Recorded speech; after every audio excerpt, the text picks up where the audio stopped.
Salário mínimo por mês, a galera preferia o dinheiro ou a porcaria? E acabava, negócio de escola pública, acabava o hospital público, mesmo, rapidinho, né? Salve, salve galãs e galoas! Após a derrota de Bolsonaro nas urnas, o bolsonarismo abandonou de vez sua aparência de movimento político e mostrou sua face abertamente fanática e messiânica. Para além do fracasso da tentativa do golpe de 8 de janeiro de 2023, tivemos o caso do Tio França. A ação do chaveiro catarinense diante do STF remete à prática de autoimolação de protesto, algo que, pelo que eu me lembre, nunca vimos antes no Brasil e que traduz uma absoluta desistência não só da política, como da própria vida. Uma das maneiras de racionalizar a derrota e que não repetisse o samba de uma nota só do "é culpa do PT". E o PT, hein? E o Lula? Ou que levasse a pessoa a se explodir diante dos resultados de uma eleição foi acusar Bolsonaro de seguindo a tendência iniciada por Nando Moura, um dos influencers que pavimentou o caminho que levou Jair à presidência. A saída é acusar o mito de ter servido ao PT durante sua presidência. Só faz uma coisa, ouve o povo, cara. Ouve aquilo que o povo realmente deseja. Cara, meu pai vai fazer isso. Nós não vamos deixar escapar. O PT não vai voltar, nós não podemos errar. Vocês não podem errar, cara. Vocês não podem errar, senão o PT volta. Não tem entrevista do Bolsonaro? Se eu errar, o PT volta? Exatamente.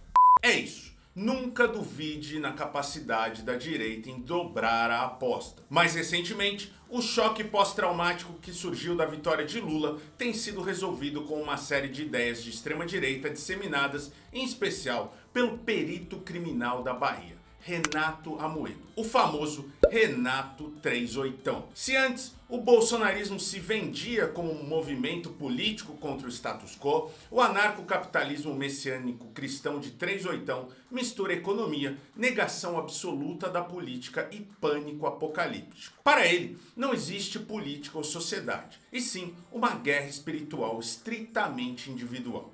Se você ainda acreditar em Bolsonaro, eu lhe convido a ler a história lá da Bíblia, não é isso? De Samuel, e olhar lá e ver o que aconteceu, o que pediu o rei, né? Você tá pedindo um rei. A salvação é individual, é você que vai salvar sua família. Você que vai salvar sua família. Os ciclos são intergeracionais. Não há como evitar a esse ponto que já é demonstrado em uma matéria chamada Public Choice, há mais de 70 anos, que quando se instaura um regime de exceção, onde lei não é a regra, voto na urna não muda instituição. Só o que muda instituição é voto com arma, se organizar pra matar e morrer, e não me chame, não é isso? Eu não vou fazer guerra porque não existe. Os mais organizados sempre vencem, são eles, não é isso? Ou votar com os pés.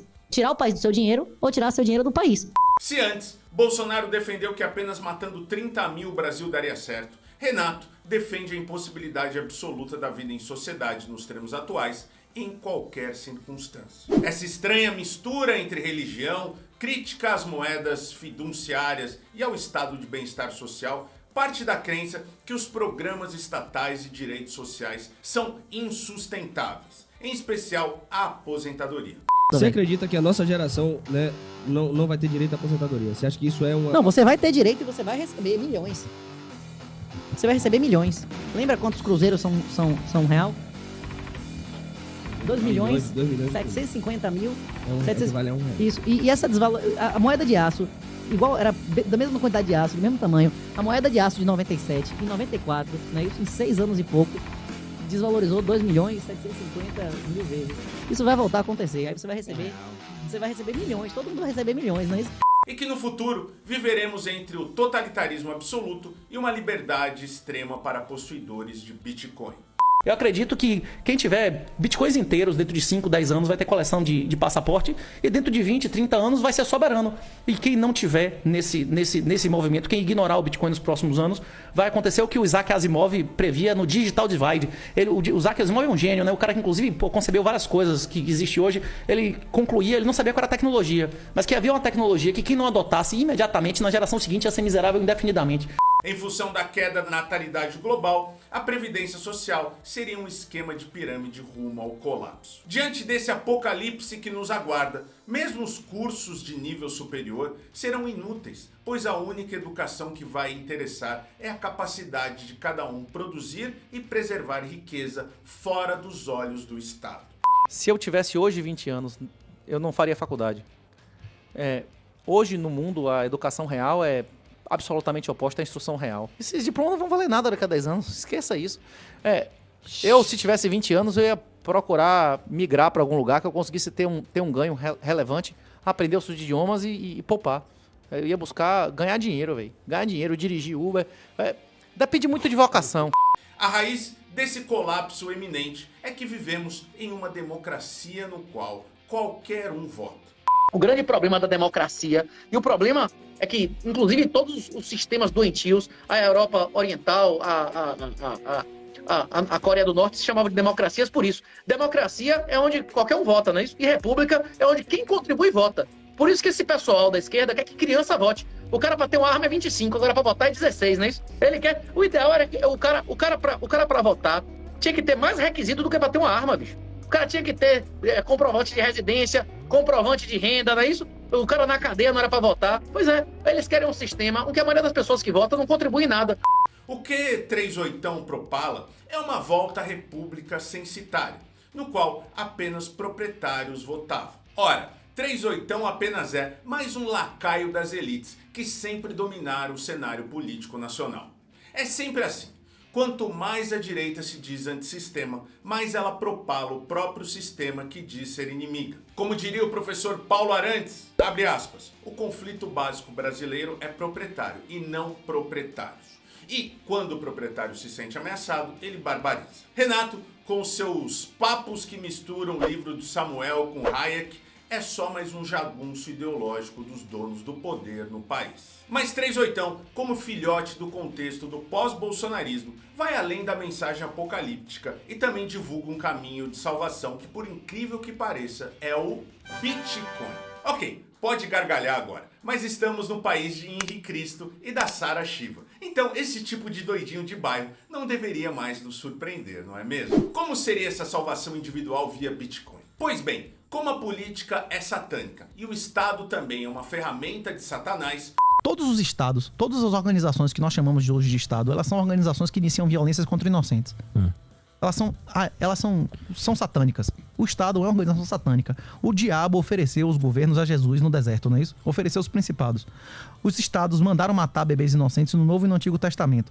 todo imposto ou mesmo investimento, sejam ações ou tesouro Selic, seria o mesmo que pagar dízimo para o próprio Lúcifer. Pior, como todo Estado é totalitário, a única forma de um homem, e se liguem que o discurso do cara sempre foca os machos, né?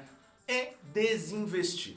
Você aconselha, né, para a gente não sustentar o regime de exceção do Brasil, a juristocracia, o desinvestimento, né, que seria as bitcoins e tal. Eu não né, tenho um carro, eu não tenho carro, eu não tenho ações, Você tem móvel? eu tenho saldo negativo em real. Eu não vou financiar nenhuma ditadura de exceção. Eu não vou ser comparsa do diabo.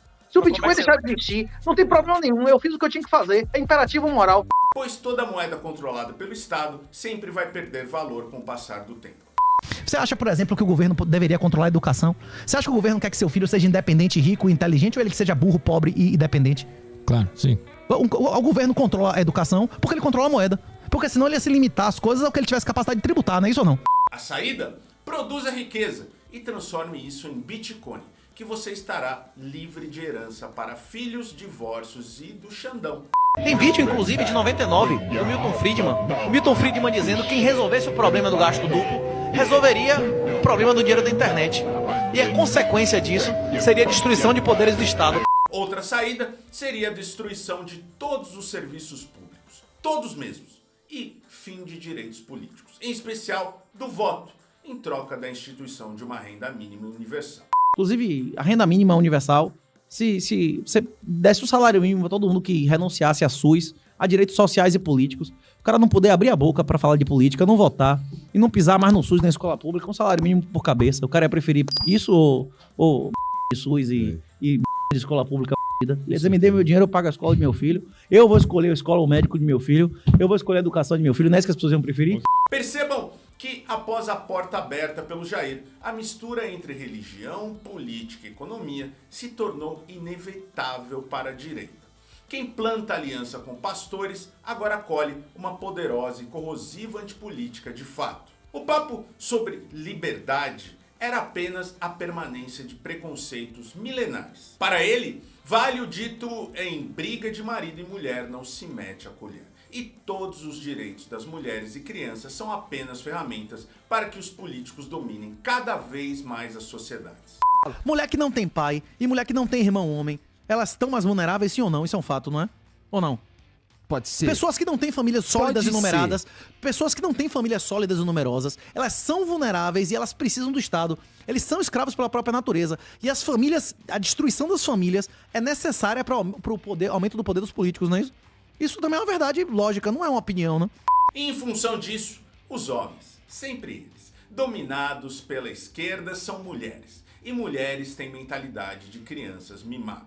Foram os homens. A culpa geralmente a culpa é dos adultos e não das crianças. A gente vive numa sociedade que a maioria dos homens são crianças mentais e a maioria das mulheres, não é isso? É verdade ou não? A maioria dos homens hoje são mulheres mentais e a maioria das mulheres são crianças mentais, não é isso?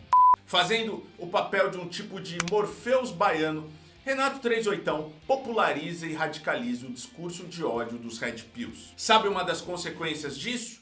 Maria da Penha, Maria Fernandes, vai receber proteção após ser ameaçada nas redes sociais por integrantes da extrema-direita. Maria tornou-se nacionalmente conhecida como símbolo do combate à violência contra a mulher no Brasil e influenciou a criação de uma lei que leva o nome dela, sancionada em 2006. Como todo fanático ideológico que se torna celebridade na internet, Renato viu sua fama crescer com suas bobagens cheias de formalismo pseudológico sobre a Lei Áurea. Como todo ANCAP, ele padece da infantilidade mental de levar poucos princípios básicos como explicação para tudo.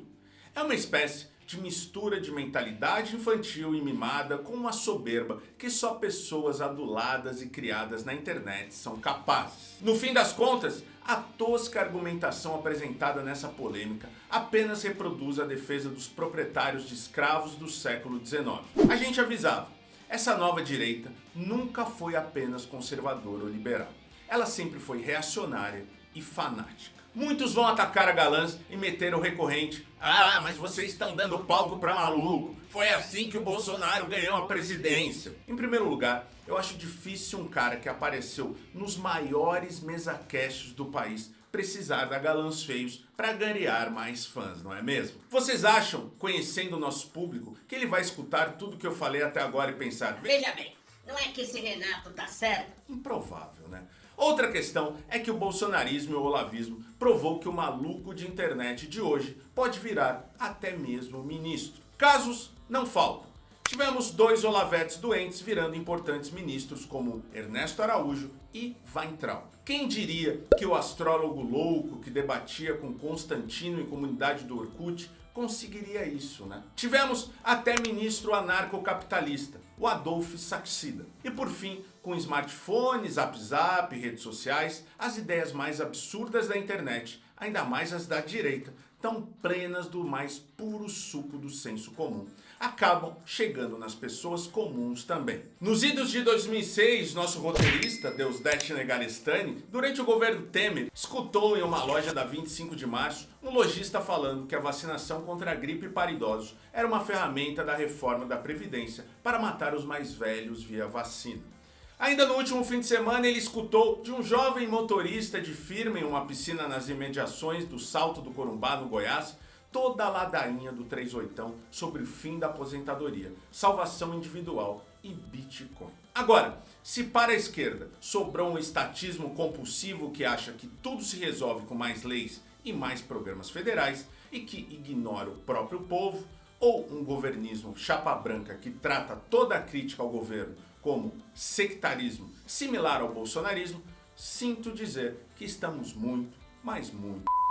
O futuro será do messianismo digital da direita ou de coisa muito, mas muito pior mesmo. Se você chegou até aqui, gosta do nosso trabalho, dos nossos vídeos, cortes, lives, piores, tudo mais, entre aqui no primeiro comentário e na descrição desse vídeo para se informar como você pode nos apoiar, comprando as camisetas da Insider, comprando também aqui o seu Seja Membro, o Apoia-se, nos apoie a Galãs Feios, faça essa comunidade crescer ainda mais, faça parte dessa comunidade maravilhosa. Também pode fazer um depósito aí no Pix, no PayPal e na nossa conta corrente. Nos siga também nas outras redes sociais, principalmente Instagram e TikTok. Se você é um desses que ainda acredita em discursos messiânicos desse tal Renato 38, eu só tenho uma coisa para te dizer: não passarão.